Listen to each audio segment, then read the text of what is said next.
So ayun, good day guys. So ayun, meron naman tayong amazing project, no? So amazing kasi tayo yung gumawa. So ayun, ito is vending machine siya, pero unlike do sa mga nagawa natin before, no?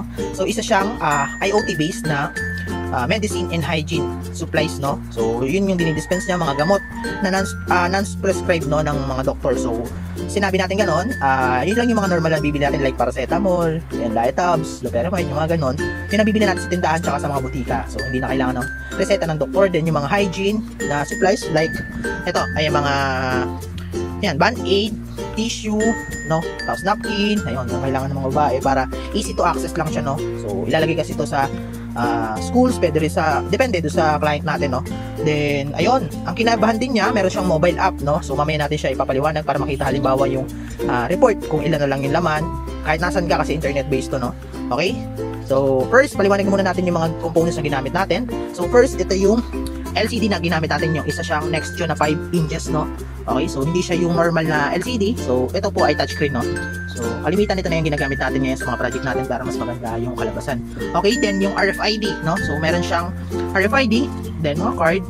Kasi yung pag-uwi ng pagbayad, pwede tayong mag-cash, pwede ring RFID. So ito niloloadan din to ng ano, para halimbawa wala kang dalang pera.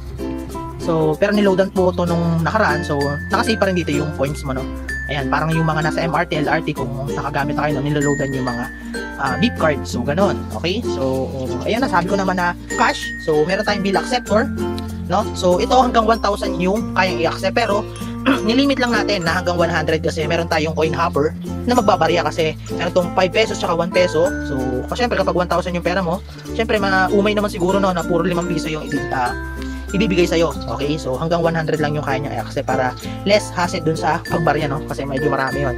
Okay, then dito kung barya yung pera natin, so ito hanggang ano to, Pro Max to, no. So kaya niya i-accept yung mga bago, luma, hanggang 20 pesos na bago. So ganyan yung coin acceptor natin. Okay, then meron din tayong ESP32 kasi meron nga tayong sinabi ko kanina na may mobile app tayo para mag-communicate sa database natin tsaka dun sa ating mobile app. Ayan, so ESP32 para mas mabilis, unlike dun sa Node MCU. Okay, then meron tayong Arduino Mega na Pro Mini, no. So mas maliit siya dun sa ating Mega, pero same lang naman sila ng functionality. Okay, Mega rin naman siya na pinaliit lang. Okay, tapos GSM module, meron tayong SIM900A na ito kasi yung purpose nito is kapag weekly, no, mag-notify siya. Kahit sa app meron din nun, pero sinabi ng client natin na dalawa na lang para kahit wala siyang internet, makakapag-receive siya kung sino yung bestseller tsaka non, no. Yung hindi bestseller kasi pwede natin palitan, no, kung hindi siya mabenta talaga. Okay. Okay, then relays, ayan, relay para doon sa ating pag-control ng mga hopper natin sa pagbarya. Then yan, 12 volts, no, na switching power supply yung ginamit natin para supplyan lahat ng components natin. Okay, then motor driver para doon sa ating unmanned na spring, no, na vending machine spring. Okay, so yun yung motor nating susuplayan kasi iikot yan para mag-dispense ng mga ganito. Okay, yung mga ganyan, tsaka yung mga tissue, ayan, tissue, ganito kalalaki, ayan, so yun yung mga i-dispense. Okay, then meron tayong stepper motor tsaka stepper motor driver. So paliwanag ko na agad kasi hindi natin siya matatry kasi dapat nakapix. So ganito siya, no. So ito yung casing natin na ginawa na 3D printed, no. Okay, yan, so dito natin ilalagay yung gamot. Okay, yan, so marami kasi tayong klaseng ginawa, may pang loperamide, so magkakaiba sila. So ito is paracetamol, for example. So lalagay natin doon. Syempre meron tayo dito stepper. So ito lang yung gagalaw, yung taas. Okay, so kapag umikot siya ng umikot, so ganyan lang yung mangyayari dyan. Ayan, kukunin. Okay, syempre madadala. Syempre hindi kasama yung pag-ikot, no. Yun, so mahuhulog. Ganun yung way ng pag-dispense. Pero ito lang syempre yung iikot yan, hindi kasama yung motor. Okay, so yun yung design natin. So ayun, tingnan nyo na kung para makakuha kayo ng idea, no. Okay, so ayun. Then ano pa ba? Okay, RFIDs. Then ito, may RTC tayo na ginamit for para makuha natin yung date time, no? Kasi meron tayong sales report every day, weekly, tsaka monthly. Okay, para makuha natin yung report. Okay, then meron din tayong mga LM2596. So itong isa 5 volts para dito sa ating LCD kasi masyadong mataas to kumain ng supply ng ampere, no. Tapos GSM din para sa GSM. Tapos yung itong isa is supply no 9 volts yung output nito, ito 5 volts, no. Tapos ito 9 para dito sa mga stepper motor driver natin, no. Tsaka supply ng ating Arduino Mega. Okay, so may nakalimutan na pa ba tayo?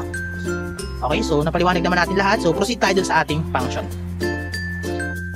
So dito, no, ayan, paliwanag natin itong mobile app before tayo mag-proceed dun sa ating pinakang functioning machine, no. So dito makikita nyo yung medicine supplies, no, kung ilan na lang yung available, no. So yung Decolgen, paracetamol, ibuprofen, Nuzep. So yan yung mga ating available na medicines dun sa ating bendo, no. So 6 siya. Tapos yung sa hygiene supply, Band-Aid, napkin, tissue, tsaka yung wipes. So ano naman siya, no, 4 lang, okay.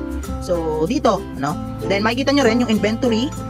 Ayan, so kung sino yung ito naman kung kailan nag-empty tsaka kailan nag-filled, no, kasi ayun, meron lang limit 20 pieces, no, para sa Decolgen, yung sa mga gamot, tapos 15 pieces lang dun sa ating hygiene supply, kasi ayun, yung kasya lang dito sa mga pagitan, kasi ilalagay yan dito, no. Okay, so pakita ko lang kung paano. 15 pieces lang yung available, ayan, sa pagitan. Tapos dito, yung height nito, 20 pieces lang yung kaya niya, no. Okay, so ayun, para maliwanag kayo, okay. Then yun, kapag ka nag-refill ka, syempre dito yon, kunwari 0 na, kapag kunwari naglagay ka na ng 20 pieces or yung 15 pieces na ano, i-click mo lang yan kapag yung mga click reset na yan para bumalik siya dun sa ibig sabihin nag-refill ka na, okay. Ayan, so back natin. Then meron tayong total sales, no. Ito yung sinasabi ko kanina, kaya kailangan ng RTC, no, para malaman yung date tsaka time. So daily sales, so makikita yan. So ito naman mga example lang, no. Yan, daily, tapos weekly, okay, tapos monthly sales. So ganun lang, makikita mo lang kung ilan yung kinita niya monthly. So makikita mo naman dito yung monthly, tapos ID niya, tapos time, date, ayan. So example lang naman yan, hindi pa yan yung, pero ganyan yung format niya. Tapos weekly, kung magkano yung kinita, ganun din. Tapos ayan, yun yung kasing pinalagay ng client natin. Then sa coin, kasi ayan, yung sabi ko nga nagbabarya, kasi meron tayo dong 100 pieces, no, na 5 peso, tsaka 100 pieces din na 1 peso, no. So para malaman natin kung may laman pa ba kahit nasan tayo, para ma-monitor natin kung gano'n na lang kadami yung laman ng coin hopper natin. So hindi siya yung mismong kung ilan yung presyo nung nasa loob. So ilan yung count, kasi yung machine yung bahala doon mag-compute kung ilan yung nilalabas niya based dun sa pinasok ng user, no. Okay, so ito lang, count lang, no. So kapag ka nag-reset ka na ulit, or kunwari naglagay ka na, nag-refill ka na, syempre pipindutin ng mga button, no, yung reset tsaka reset 1. So nagbabawas din yan kada dispense ng ano, no, para ma-monitor natin. Okay, so yun, napaliwanag din natin. So proceed tayo dun sa ating machine. So ayun, so proceed tayo dito sa ating pinakang main device, no, dun sa ating hardware. So eto yung ating LCD. So nakalagay tap screen to start. So syempre tatap natin. So then dito mayroon tayong tatlong choices, no, medicine, hygiene, RFID load. So siguro start tayo dun sa ating RFID load para makita nyo kung ano yung function niya. So RFID load, so reloading your RFID card, no. So place your card in RFID scanner. So dito i-place mo. So ito yung ating RFID card. Kapag place mo yan, lalabas yung ID ng card mo, tapos yung current balance. So medyo mataas pa yung balance natin, pero try nating loadan, no. So reload. So pwede kang mag-insert ng pera, no. Syempre pera lang. Okay, so siguro 10 piso yung ilagay natin, no. So insert tayo dito sa ating coin acceptor. So pwede rin naman sa bill, no, kung may bill ka. So depende sa iyo, no. So pero ako coin lang. So dapat maging 151 yan. So kahit mag-back yan or mag-restart, so pag in-scan mo, nandun pa rin yan, no. So para nga sa mga MRT siya, so kahit kailan mo siya gamitin, so andun pa rin yung points mo, no. So yun. Then select natin yung medicine, no. So meron tayong 6 na choices, no. Decolgen, paracetamol, ibuprofen, Nuzep, tapos loperamide, tapos biogesics. So check natin sa app kung ilan yung value na lang nung mga ano. So kanina nagtry tayo. Okay, so yan, may 9 pa yung Decolgen. So check natin, no. So sa Decolgen dapat 9 din yung ano niya. So ayun, makikita nyo dito yung price, tapos yung available 9 katulad nung nasa app, no. Tapos yung input quantity, so meron tayong increment tsaka decrement, yung plus tsaka minus. Tapos kung mamimili ka kung cash or yung RFID, no. So syempre siguro gamitin natin muna is cash, no. Kapag ka wala ka pang ini-input, may lalabas dyan input quantity, syempre. So ayan, mag-input tayo ng 1. So dapat 5 yung i-insert mo dapat, no. So ngayon, sabi ko nga magbabarya to, no. So pero insert natin siguro mga 11 pesos, no, para mayroon siyang 5 peso coin tsaka 1 peso coin, no. So ayan, hulog natin to parehas. So dapat meron tayong 11 credit, no. So hulog lang natin ulit to sa ating ano, tapos hulog lang natin to. Marami tayong tinesting kanina. Okay. Okay, so kapag tinista natin, no, pag dinan natin to, so dapat magbabarya to. Ayun, so makikita nyo 1 tsaka may 1 piso dito. Okay, so 6 pesos yung sukli, kasi 5 minus 11 syempre, no.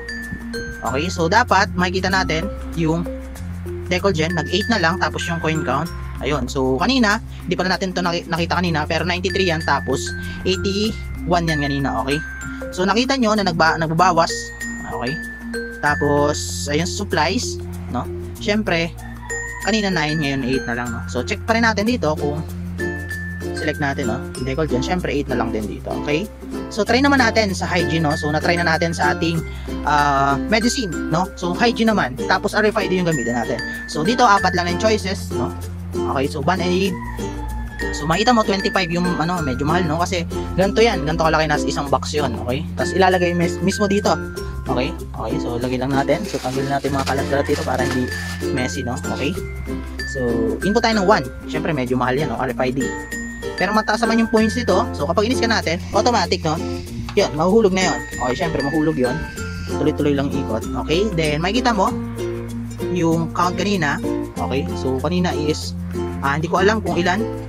Ilan ba? 13 ata yung, ang pagkakatanda ko. Ayan, check nyo na lang ulit. So, syempre, try ulit natin. Hindi ko kasi nakita, eh. Ayan, so, sa iba naman, hygiene. Sa sanitary napkin siguro. So, sister. So, may 15 pang available. So, cash. RFID ulit. Kasi, so, isa lang. So, 15 dapat. After nun, magiging 40 na lang, syempre. Hindi ko kasi nakita kanina kung So, depende rin pala sa bilis ng internet nyo. Yung pag, ayan, 14. So, kanina 13 siguro yun. Hindi ko lang napansin. Okay, so, ayun, nakita natin yung pinakang purpose ng ating mga sa ating machine, no? So, pakita naman natin yung mga sa mga total sales, yung pag-reset. So, next video na natin i-play. So, ngayon, papakita naman natin yung sa inventory ng ating mga medicine supply, no? So, sa inventory, yung history natin, makikita natin kung kailan siya na-refill at kailan siya nag-empty, no? So, kapag nag-fill, syempre, or naglagay ka, so, i-reset mo yun, no? Okay, so, syempre, may laman pa naman siya. So, pa-zero muna natin, no? So, order tayo ng maraming, so, nasa 19, no? So, select, and Decolgen, nasa, siguro, mga 19 pieces, no? Yan, napakarami. Okay? Medyo matagal yan. Siguro, ipopost ko mamaya habang nagdi-dispense, no? Ayan, so, 95, no? So, insufficient balance daw. Ayan, so, ipapakita ko na rin lang kung paano naglo-load kapag kapag medyo malaki yung okay, so 91 pa, so 4 lang, no? Pero load na natin ng 100 pesos, no? Gamit itong RFID tuloy, bill acceptor, no? Ayan, so pag na-reload mo, mapupunta na yun mismo doon, tapos dan lang natin. Okay, so naging 191, so pwede na tayo ulit mag-order, no? Medyo matagal lang yung nito, yung ordering nito, pero ipupusan natin kapag nakapag-order na. Okay, so RFID place. Okay, so medyo matagal lang so 19 ikot. Ayan, so wait lang natin. So pause ko muna siguro, tapos play ko na lang kapag malapit na. Ayan, medyo matagal pa rin, no? So wait lang natin. Ayan, hintayin lang natin yung tapos, no? So 19 pieces, medyo matagal yung dispensing niyan, syempre. Parang pinakyaw mo na yung buong. Pero kapag after niyan, no? So lahat makikita natin doon sa ating Decolgen, no? 0, tapos magsi-zero fill dito. So, dalawa pa lang yun. Wala pa naman nakalagay na Decolgen. So, makikita nyo pa rin yung dito, no? So, wait lang natin. Malapit siguro matapos to. Ayan, siguro pass forward ko na lang. Ayan, so natapos na, okay? Ayan, makikita mo dito sa supplies mo na 0. Okay, then, yun yung notification din. Makikita mo, no? Warning insufficient Decolgen, no? Tapos, sa inventory, makikita mo, Decolgen 2024-25, syempre ang date ngayon, yan yung date, tapos 15-22-20, so ibig sabihin alas 3 ng so military time kasi nilagay ko. Okay, tapos nag-notif, ayun, kita nyo naman yung notification. Then ayan, so try natin i-reset, no? So kapag finill naman natin yan, okay, so hintay natin, depende rin sa bilis ng internet natin, no? Yung response ng ating so wait lang natin. So check natin kung napindot ko ba. Ayan, so na-reset na natin, okay? So nakita ko na dito sa atin. Sa code natin, nakikita ko kasi dito yun, no? So reset Decolgen na yan, focus na natin. Okay. So pag nag-20 yan, so depende kasi sa internet, naka-hotspot lang, kita nyo yun. Mga 20, then makikita natin dito, hintayin natin. Mamaya ng konti maglalagay yan. So inventory, ayan, so nakita mo Decolgen filled, ayan. Tapos yung empty kanina. Okay, so ayun, napakita natin yung sa part nung kapag nag-empty tsaka nag-fill, no? Pag nilagyan na natin. So next natin ay yung sa total sales tsaka itong mga to, no? Total sales daily tsaka weekly tsaka monthly. So sa next video na yan. Then dito naman sa side na to, no, yung ating machine sale monitor, sabi ko nga kanina, ipapakita natin. So sa daily na lang natin ilalagay kasi ayun yung sinasabi ko nga kanina, dapat 7 days saka 30 days. So nilagay ko na dito, no. So ito na lang siguro ipapakita natin kasi every 11:59 doon lang nagre-reset, then doon lang nagka-count ng everyday, no. So dito magbibili tayo, no, para meron tayong tawag dito, sales, no, para makita yung total sales. So kasi wala pa tayong nilalagay dito. So exact 344, no. So dapat ano na dito, no. So sinet natin yun dito sa code. Pero dapat 11:59 niya. So ito yun, no, 15:44 tsaka re-reset siya, no. Ano, so ayun, mamaya wait lang natin, mga 3:44 dapat mag-send siya ng total sale niya ngayong araw, no. Okay. So ayun. So magkano yung Decolgen? Syempre 5 piso, no. So makikita mo yung date, time, tsaka yung kung magkano yung kinita niya. Syempre 5 piso lang kasi isa lang yung binili ko, no. Pero mag-a-add yan ng mag-a-add, depende dun sa kita ng machine, no. Tapos ayun, nilagay ko na lang din dito yung sinasabi ko kanina na no-notif, no, kapag ka tawag dito, kapag ka tawag dito, kapag 7 days, no. Ayan, pag in-open natin, ayan, so bestseller, total sales 53, no. Yun yung nakasave kasi dun sa ating ano kanina, kasi sa sobrang dami nakasave kasi sa EEPROM yun. Ayun, so totally pag nagre-restart siya kada araw, pero yung total sales niya hindi nagbabago, no. Tapos yung bestseller 53, tapos yung least seller is tissue tsaka wipes, no, kasi 0 yung sales niya. Kung makikita nyo dito, confirm, wala pang nabibili, no. Unlike sa ating kanina, marami na tayong na-reset dito.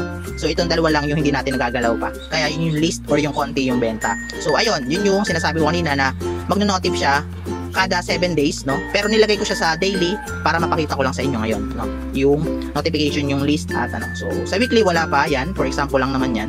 Okay, tapos monthly. Ito kasi dapat 7 days, no? Kasi every reset siya, kunwari 11:59, count yun as 1 day. Tapos kapag nag-reset ulit, syempre pangalawang araw, pangatlo, hanggang mag-7. Pag nag 7 days, syempre mag-update yun sa daily tsaka sa weekly, no? So syempre isa. Tapos pag nag 30 days, dito naman sa monthly. So ganun po yung tawag dito, pag-display ng mga records, no? So ganun po. Okay, then ayun, proceed tayo mamaya dun sa coin count, paano siya i-reset. So dito naman po sa coin count monitoring, so ito yung sinasabi ko kanina, yung kung ilan na lang yung laman nung coin hopper para sa 5 peso tsaka 1 peso, no. For example, gusto nating halimbawa nag-refill tayo, no.